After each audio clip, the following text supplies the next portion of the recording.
Day 8 of lockdown. Nick Hill is joining us today from Belmont Intermediate School. He's principal there. And Nick, it's great to have you on board today. Welcome. Thank you so much for having me. Great to see you both. So you are quite a prominent figure in the community, being principal of the intermediate school. For those listeners overseas who don't know what an intermediate school is, it's years 7 and 8. The school that our children go to before they start secondary school.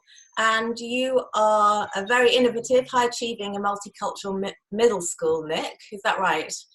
Yes, it is. Middle school years in New Zealand are year 7 and 8, as you said. We have a roll of about 642 year 7 and 8 students, 21 classes. And yes, I would class us as an innovative, multicultural, inclusive school. Yes, I would. And you had to close your doors last Tuesday, is that right? That's correct. And was that suddenly, without notice, or were you preparing for it? How did that affect you? Well, I have to say that to answer your question, we were prepared for it, but the sudden nature of going from level 2 to level 4 was not unexpected, but it was a busy day, put it that way. I bet. And was it a bit of a relief when Jacinda decided to bring the school holidays forward? Not so much for me or us, because we were really prepared for distance learning. It's 10 hours. We had prepared 2 weeks prior to that. But I can understand it from other schools around the country. For example, there are some students who didn't have devices. There were some students and families who didn't have Wi-Fi in their homes. So those schools, and I really feel for them, they needed a time to prepare the paper distance learning.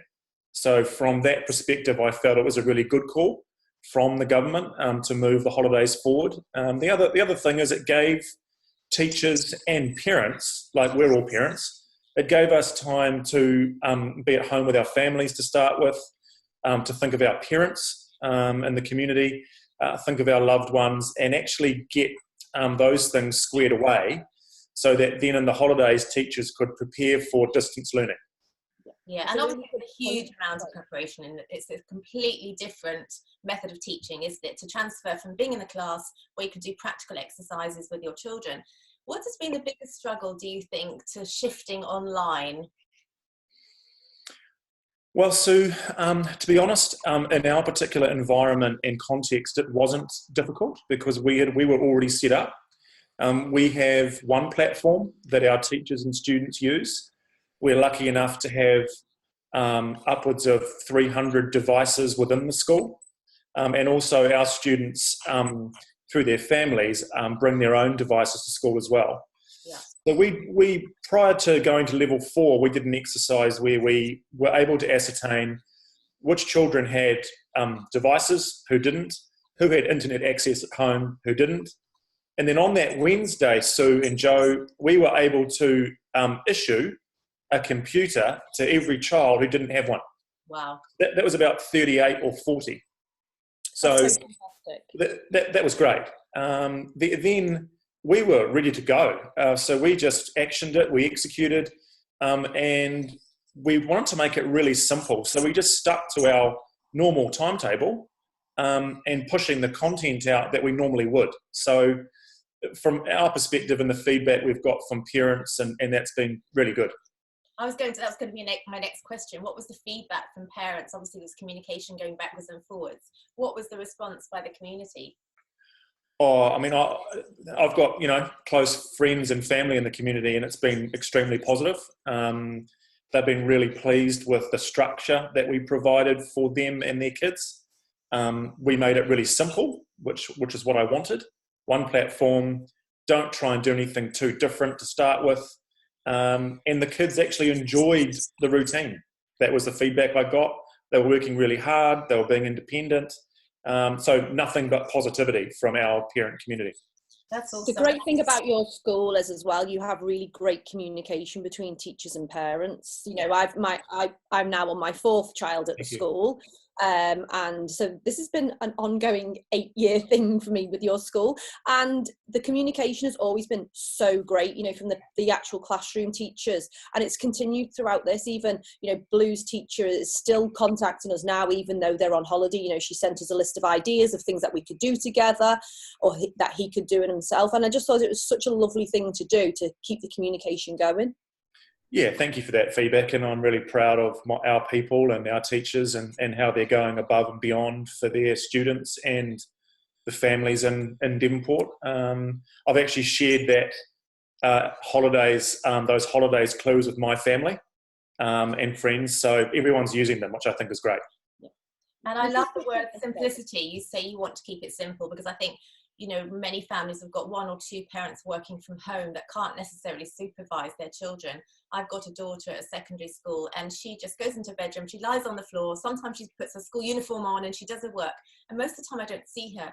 And I think for a lot of working parents, you can't be there to supervise all the time, so simplicity is key. I love that fact. And also, one question I had for you was, what about the exercise program? Because obviously exercise is really quite critical, isn't it, for children of that age in terms of study, keeping them mentally alert? Oh, well, I'll give you 2 examples. So in my own household, we have a 15-minute sort of fitness circuit that I do with our daughters each day. And I do my own fitness each day, and we go for walks, obviously 2 meters distance, obviously. But we try to make it creative and get our students to post their own fitness regime. So one of the activities was, okay, kids, you create your own fitness circuit, post it through your class, and then the kids can learn off each other.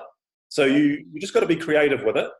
I know one school, I think the grammar school, sent out an alphabet fitness circuit, and that gets shared through the community. So, you know, there's positives that come out of these types of things where people are collaborating, sharing, thinking of others, and trying to be creative. So it does have some positives.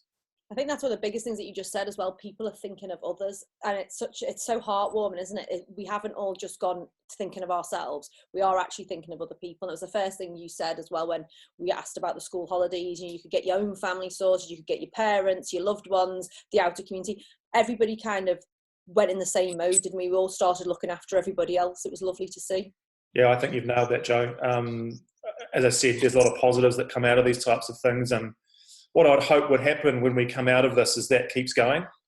You know, we talk to our kids in our school every day about being a good human and what that looks like. So I hope that you're right, that people continue to think of others, whether you're in a pandemic or not, that if we put others first, it makes us feel good. You get good vibes from it. And thinking of others is just, as I said, being a good human. Yeah.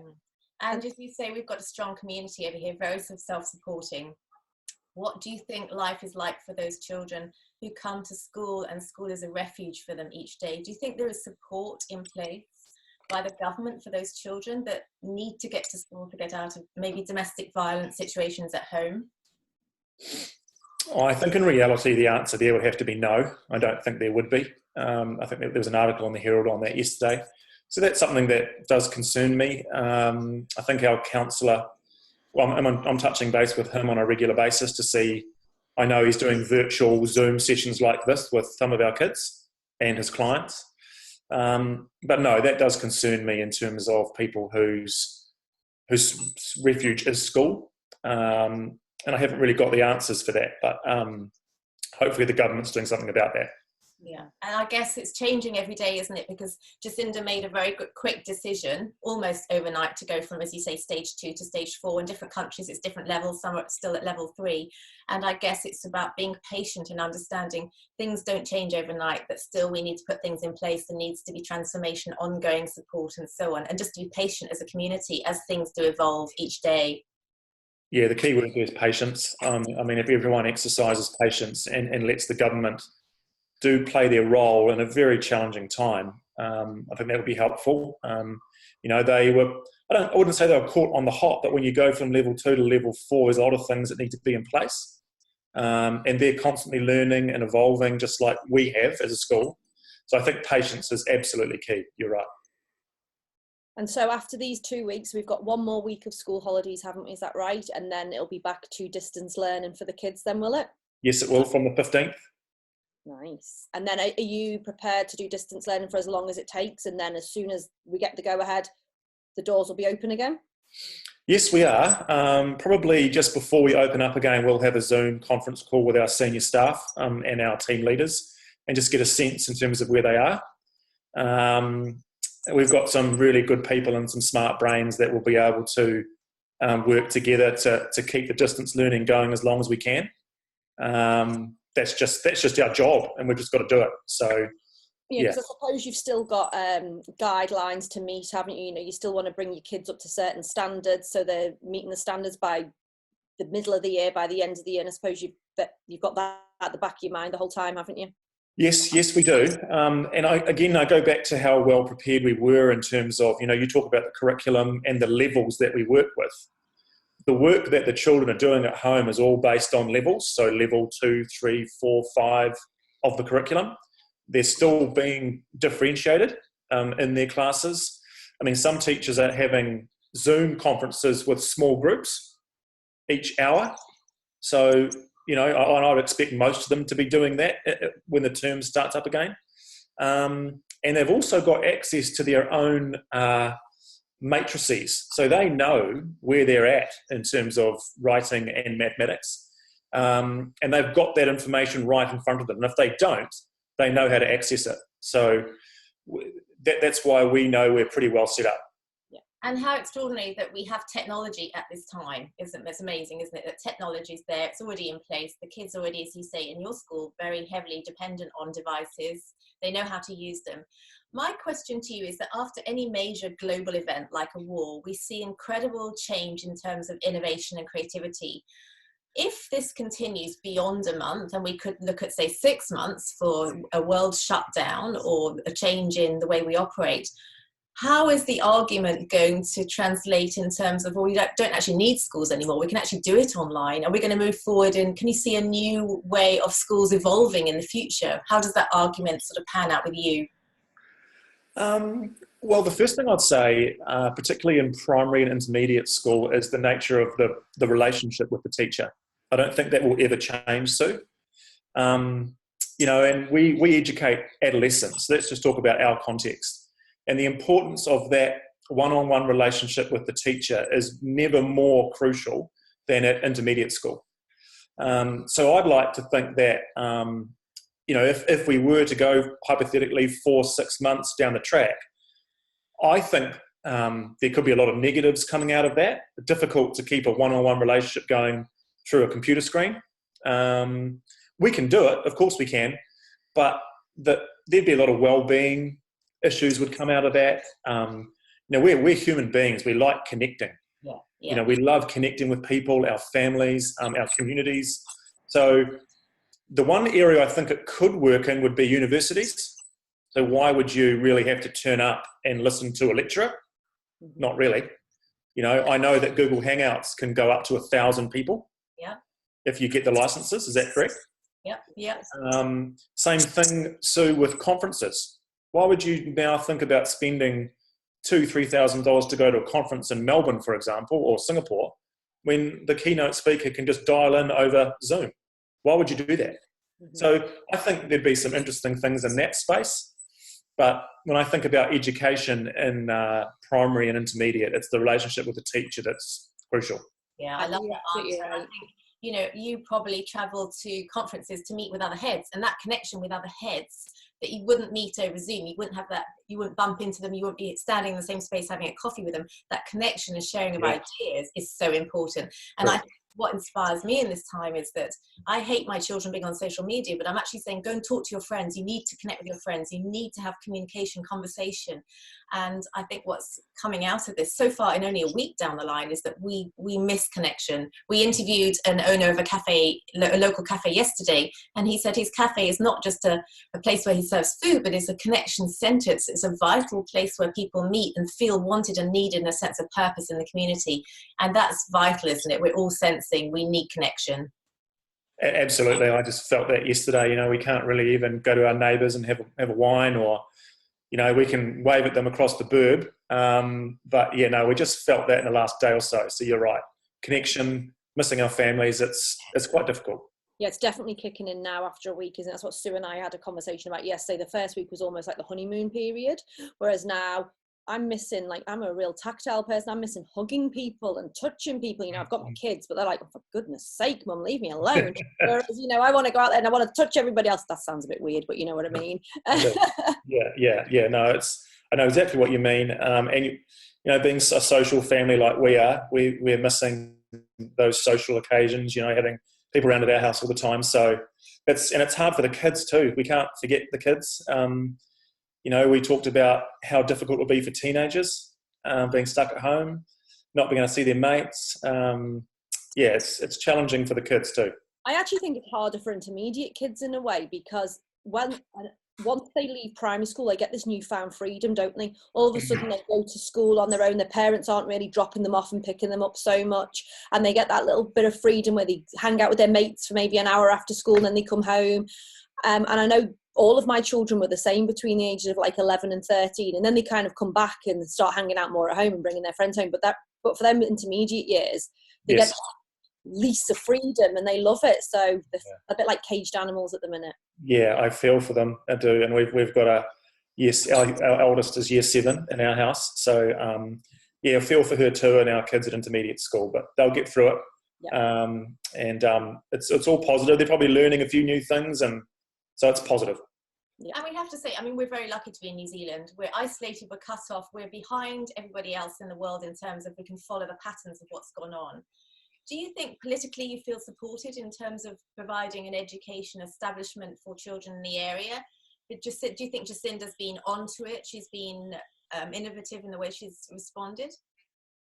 I think, first of all, I put something on LinkedIn a couple of days ago where I think if you put your politics aside, if we put our politics aside, Sue, I think she's leading the country very well again. I think she's a great character. She's real tough. But she's also got that strong humility about her. She's able to connect with a wide variety of communities. And when she makes a decision, she goes for it. And she just is, that's what I like about her. If she gets advice, she goes, right, I'm doing this, I'm going. And get in behind me. She's got very good communication skills. I think she's been a really good example for leaders in our community. I think she's doing a great job. Dr. Ashley Bloomfield's also doing a wonderful job. Clear communication, very decisive. If he doesn't know anything, he'll go, I don't know the answer to that, I'll get back to you. But I've been very impressed with both of them. Yeah, and that's what we need at times like this. We need honesty and certainty, don't we? And we need to know that we're being led by people who believe in what they're talking about. And when they do their talks to the nation, or when they give some direct orders, it's with certainty and confidence. And that's what everybody in the country needs right now. We need to feel secure. Absolutely. Yeah. Feel secure that the person at the top knows what they're doing. They've got good people around them. And also, like I said, we've got to cut them a little bit of slack too. And I'd like to think that's happening. That they're not going to be perfect. Leadership isn't perfect. I think if everyone just is patient, as Sue said earlier, cuts them a bit of slack, they'll get through it. They'll make the right decisions on behalf of the country. So we just need to get behind them, really. Yeah. And Nick, you've said 2 words that I love. One is good leadership, and the other is good communication. And coming from an educational background, do you think that is critical also to feed back into the home? That parents now who are not used to having their children at home, that literally send them to school every day, who've got more sense of responsibility of the children in the home, actually communication is really important from parents, and leadership, that if they lead and they can role model how they want their children to react to this crisis in terms of maybe limiting the amount of information that's coming through about the virus, passing on the critical information, but without over dramatizing or catastrophizing the situation. Actually, good leadership in the home is really important, and communication at this time. Oh, I think you've articulated that really well. So in terms of leading your family and particularly with young children, just making sure that they're not listening to things they don't need to listen to. I think that's what you've said. Just open, honest communication. If some members of the family aren't having a good day, just say it. Maybe have the odd family meeting every 2nd or 3rd night just to see how everyone is. And just, Sue, try and make things fun. I'm a parent too, as you know, so we've got to try and make things fun. I mean, we pitched our tent together the other day, our huge tent on the backyard. We're playing cards in our tent. We're having movie nights in the tent. We're having Dress Up Friday, I think, this Friday. Dress Up Friday night dinner. I've got a 11-year-old and an 8-year-old. So you've got to make it fun. You've got to still laugh. Pull bombs in the pool. But you know that. You've got to, we've got to make it fun for ourselves as well, otherwise we'll all end up going insane, won't we? So the best thing we can do is inject laughter and fun into the household to make it a bit more lighthearted, because at the end of the day it's quite a heavy situation. We've got to bring it a bit of lightheartedness into it. Absolutely, I agree. So Nick, one message you'd like to leave for parents and another message for children that are listening to this, what would you say? Well, first of all, to the children from Belmont Intermediate School and all the children in the Devonport community, you're doing a fantastic job. Difficult time for all of our kids in our community. Do your best. Just keep trying hard, both at home and when you get back from your school holidays. Do your best. Keep it simple, and keep connecting with your friends. Texting, calling, thinking of your friends, thinking of your family, your grandparents. Keep talking to your grandparents, because we mustn't forget about them. They're finding it really difficult. And just to all the mums and dads out there, you are also doing a wonderful job. I'm a parent too. So thank you so much for your support of me and the school, and how you're rallying around your family, your friends. And just as we said earlier, we're just being human. We just need to make sure that we do our best, connect with our friends, family. We'll get through it. You'll get through it. But thank you for your support of me and the school. Thank you very much. Thank you for your time today. We really, really appreciate it. And I can't wait for schools to go back. Fair enough. Phil, Principal of Belmont Intermediate School, thank you so much for your wise words, for your leadership in the community, and on behalf of the parents and the students and the whole community, thank you so much for all that you're doing. Thank you, Sue. Thank you, Joe. My pleasure. Okay, take care. Bye-bye.